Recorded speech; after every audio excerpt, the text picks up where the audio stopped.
কারণ ভগবান কিন্তু বৃন্দাবনও থাকে না, গোলক ধামও থাকে না, তিনি জগন্নাথ পুরীতেও থাকেন না, তিনি মায়াপুর নবদ্বীপ ধামও থাকেন না, তিনি অযোধ্যায় থাকেন না, তিনি মর্তে পাতাল কোথাও থাকেন না। ভগবান কি বলেছেন?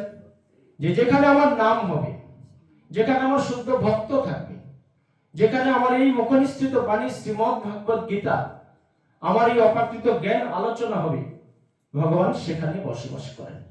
আজকে পাইনবাড়িতে ভগবান এসছেন। আমার আপনার অনেক সৌভাগ্যের কারণে আমরা হয়তো পূর্বজন্মে আমরা কেউ কোনো ভালো কর্ম করেছি বলে আজকে এই ভগবত ধামে আমরা এই সমবেত হতে পেরেছি। ভগবত ধাম সবাই গড়তে পারে না। আজ চলার পথে আমাদের অনেকের সাথে পরিচয় হয়। মনে রাখবেন, আপনি যে বিভিন্ন জনিতে ঘুরে এসছেন, আপনার কোথাও না কোথাও এই চারিপাশের মানুষগুলো আপনার খুব কাছের ছিল। না হলে দেখেন, আপন পর হয়, পর আপন হয়ে যায় ভক্তরা মাতাজিরা। তাই এই ভগবত ধাম যে একটা অপাকৃত, এটা চেষ্টা করবেন আপনারা বছরে অন্তত 2 বার আপনার বাড়িটাকে কৃষ্ণ চেতনা, কৃষ্ণ ভাবনায় জাগ্রত করে এই সাধুগুরু বৈষ্ণব গোসার সংস্পর্শে কর্তারের মাধ্যমে হরিনাম সংকীর্তন সমবেত করে আপনার বাড়িটাকে পবিত্র করতে। আজকে পবিত্র যে তীর্থে যান, আপনারা স্নান করেন, সেই স্নানে কি হয়? প্রথম কিন্তু যারা শুদ্ধ ভক্ত সাধু সন্ন্যাসী তারা গিয়ে স্নান করে। তারা স্নান করলে কি হয়? জলটা পবিত্র হয়। আবার সেখানে হাজার হাজার লক্ষ লক্ষ অন্যান্য সাধারণ মানুষরা গিয়ে স্নান করে, সেখানে পাপী থাকে তাপী থাকে, সেই জলটা আবার অপবিত্র হয়। পুণ্যতিথি যখন আসে, পুনরায় যখন আবার শুদ্ধ বৈষ্ণব সাধু সন্ন্যাসীরা স্নান করে, তখন গিয়ে সে জলটা পবিত্র হয়। তাই আমরা কলিযুগে বিভিন্ন তীর্থস্থানে গিয়ে স্নান করছি, দান করছি, যজ্ঞ করছি। ভগবান শ্রীকৃষ্ণ বলছেন সব বৃথা, সব আপনার বৃথা। আপনি বৃন্দাবন গেলেন 10 বার, মায়াপুর গেলেন 100 বার, অযোধ্যায় ঘুরলেন, পুরী ঘুরলেন, এই যে ধর্মীয় স্থানগুলো ঘুরে আপনি যে পূর্ণ সঞ্চয় করলেন ভগবান শ্রীকৃষ্ণের, সব বৃথা হয়ে যাবে যদি এসে আপনি বৈষ্ণব সঙ্গ না করেন, বৈষ্ণব সেবা না দেন, আর যদি আপনি একাদশী ব্রত না করেন ভক্তরা মাতাজিরা। তাই আমরা শাস্ত্রে পেয়েছি যে একাদশী হলো সকল ব্রতের শ্রেষ্ঠ ব্রত। আগামী বুধবার 31শে ডিসেম্বর 2025-এর শেষ একাদশী। এই একাদশীটার নাম পুত্রদান। আপনারা সবাই পালন করার চেষ্টা করবেন। তাই জাগতিক ভাবে আমরা আজকে 3টে জিনিস নিয়ে সবাই ব্যস্ত থাকি। সেগুলো কি? কনক, কামিনী এবং প্রতিষ্ঠান। কনক কি? টাকা পয়সা। আচ্ছা, টাকা পয়সা আমরা করি না কজন আছে? ব্যবসা বাণিজ্য যারা করি, চাকরি বাকরি যারা করি, বা যাই কিছু করি, শুধু আমরা অর্থের পেছনে ছুটে বেড়াচ্ছি, প্রতিপত্তি চাচ্ছি। যে আমার যে মূল্য, জিনিসপত্র দ্রব্যের যা দাম বেড়েছে, সেই চাহিদা জোগাড় দিতে আমাদের হিমশিম খেতে হচ্ছে। তাই আমরা সারাদিন কি করেছি? কৃষ্ণ বহির্মুখ হয়ে আমরা শুধু টাকা টাকা টাকা করতে চলছি ভক্তরা মাতাজিরা। কিন্তু একবারও ভাবছি না যে এই যে টাকা পয়সা আমরা ইনকাম করছি, এই যে অবৈধ বা বৈধভাবে যেভাবে আমরা ইনকাম করছি, সেই টাকায় যদি আমি ভগবান শ্রীকৃষ্ণ এবং রাধারানীর সেবায় কিছু আমি অর্থ সেখানে ব্যয় না করি, ভগবানের সেবা না করি, তাহলে এই টাকা কিন্তু আমার বেশি দিন থাকবে না। তাই সেটাকে বলা হয়েছে কনক। আর আছে একটা কামিনী, যেটা হলো আনন্দ সুখে মত্ত। আমরা ভগবানকে ভুলে আমরা জাগতিক সুখ নিয়ে সবসময় ব্যস্ত থাকি। হ্যাপি বার্থডে করছি, অ্যানিভার্সারি করছি, শুভ বিবাহ করছি, উপনয়ন করছি, গৃহপ্রবেশ করছি, ভগবানকে ভুলে সবকিছু করছি। তাই কামিনী, এই যে কামনা বাসনার দ্বারা আমরা কাম, ক্রোধ, লোভ, মোহ, মাদ, মাশ্চর্য, ষড়রিপু আমাদেরকে এমন ভাবে আকর্ষণ করে রেখেছে, আমরা কামিনীর মাধ্যমে আমরা ভগবানকে ভুলে, সাধুসঙ্গ ভুলে আমরা কি করছি? জাগতিক সুখ নিয়ে ব্যস্ত থাকি। আমরা ভাবছি এটাই মনে হয় আমাদের জীবনের পরম সুখ। আসলে না। তারপর হলো প্রতিষ্ঠান, আরো খুব ডেঞ্জারাস। আমরা সবাই আজকে কি চাচ্ছি? যে একটু পয়সা হলে সমাজে আমরা তাবেদারি করতে চাই, সমাজে প্রতিষ্ঠা পেতে চাই।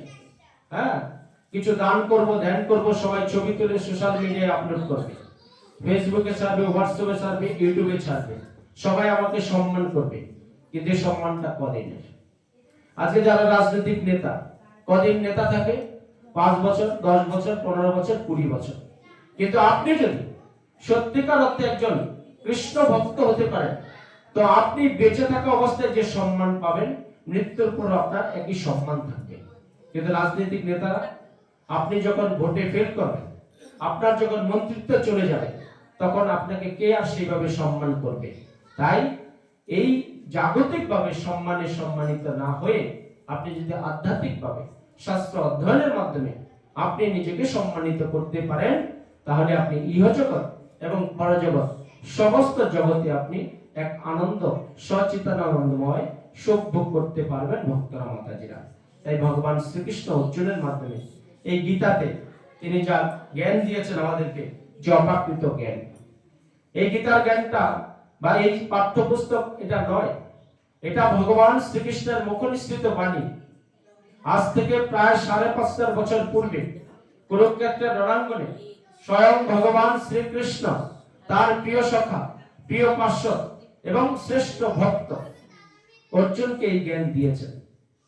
এটা কোনো কবি লিখেনি, বিশ্বকবি লিখেনি, এটা নজরুল লিখে নাই, এটা কোনো ইতিহাসবিদ লিখেনি, কোনো দার্শনিক লিখেনি, এটা স্বয়ং ভগবান শ্রীকৃষ্ণ গেয়েছেন গীত। গীত মানে গান। ভগবান শ্রীকৃষ্ণ সুন্দরভাবে 18 অধ্যায় 700 শ্লোকে তিনি অর্জুনের মাধ্যমে আমাদেরকে দিয়ে গেছেন।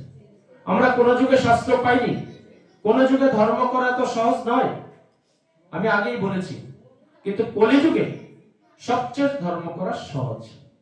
সত্য যুগে ভগবানের কিছু করলে তবেই আপনি ভগবানের কৃপা পেতেন, আর এই কলিযুগে তার একদম 100% উল্টো। আপনি যদি ভগবানের জন্য কিছু করতে নাও পারেন, যদি মনে মনে ভাবেন যে ভগবান আমি তোমাকে কালকে সুন্দর ফুল টুল কিনে মালা গেঁথে আমি তোমাকে পরাবো, তোমাকে 2টো ফল দিয়ে আমি ভালোভাবে পূজা দেব, যদি দিতে নাও পারেন, যদি আপনার মনে এই বাসনাটা আসে, তবে কিন্তু ভগবানের আপনি কৃপা পেতে পারেন। এই বল ভক্তরা মাতাজিরা, কলিযুগে এত সহজ। কলিযুগে ভগবানকে আমাদের আপনার মতো মাতৃমণ্ডলীরা গর্ভে ধারণ করেছেন। কোন যুগে ভগবান শ্রীকৃষ্ণ ভক্তরূপে আসেননি, এই বদ্ধভূমি বাংলাতে এসেছেন স্বয়ং ভগবান শ্রীকৃষ্ণ চৈতন্য ভক্তরূপে এসেছেন। কেন এসেছেন? তিনি আমাদেরকে মুক্তির রাস্তা দেখানোর জন্য এসেছেন। গোলকের প্রেমধন হরি নাম সংকীর্তন। এই কৃষ্ণ নামটা কিন্তু এই জড়জগতের নয়, এটা স্বয়ং ভগবান সচিতানন্দময়, যেখানে চিৎ জগতে আছেন। আমরা যে বসে আছি এই পাইন বাড়িতে, এটা জড়জগৎ, এই অনিশ্চয়তা। আমরা কি কদিন আমরা নিশ্চিত ভাবে থাকতে পারি? আপনি এত আরাম আয়েশ করে খাট পালঙ্কের মধ্যে রাতে ঘুমালেন, কিন্তু হঠাৎ দেখবেন আপনার নিকট আত্মীয়ের কাছ থেকে একটা দুঃসংবাদ চলে আসে, হঠাৎ দেখবেন আমাদের মনে একটা ব্যথা আসে।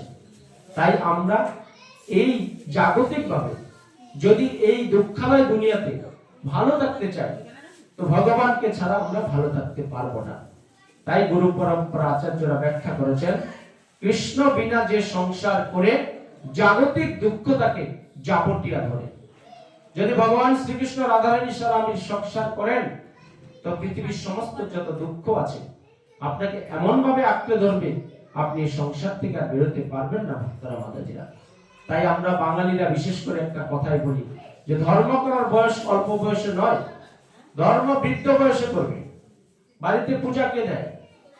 কজন ইয়াং বৌমা বা ছেলে মেয়ে বাড়িতে পূজা দেয়? বৃদ্ধ বাবা মা বাড়িতে পূজা দেয়। কারণ কি? ইয়াংদের সময় নেই। তাই সময় কখনো আপনার জন্য বসে থাকবে না। আপনি ঘুরছেন ফিরছেন, বন্ধু বান্ধব নিয়ে চায়ের দোকান আড্ডা মারছেন, তাস খেলছেন, লটারি কাটছেন, হ্যাঁ, বিভিন্ন মনোরম পরিবেশে ঘুরছেন, এই যে সময় অপচয় করছেন, সেই সময়টা যদি আপনার আনন্দ ফুর্তি করেন, আমি কাকেও বলবো না যে আপনার আনন্দ ফুর্তি বন্ধ করে ভগবানের সেবা করুন। ভগবান বলছে, তোমাদের নিত্য কর্মের পাশাপাশি তোমরা আমাকে সেবা দাও, আমার চরণে আত্মসমর্পণ করো। কারণ তোমাদের সাথে, প্রত্যেকটা জীবের সাথে ভগবানের একটা নিত্য সম্পর্ক আছে। আজকে আমরা আমাদের নিজের পরিচয়টা ভুলে গেছি। আমরা ভাবছি যে আমাকে চাকরি দিল, যে আমাকে জন্ম দিল, যে আমাকে বিবাহ দিল, সেগুলোই মনে আমার আসল পরিচয়, কিন্তু না, শাস্ত্র বলছে অন্য।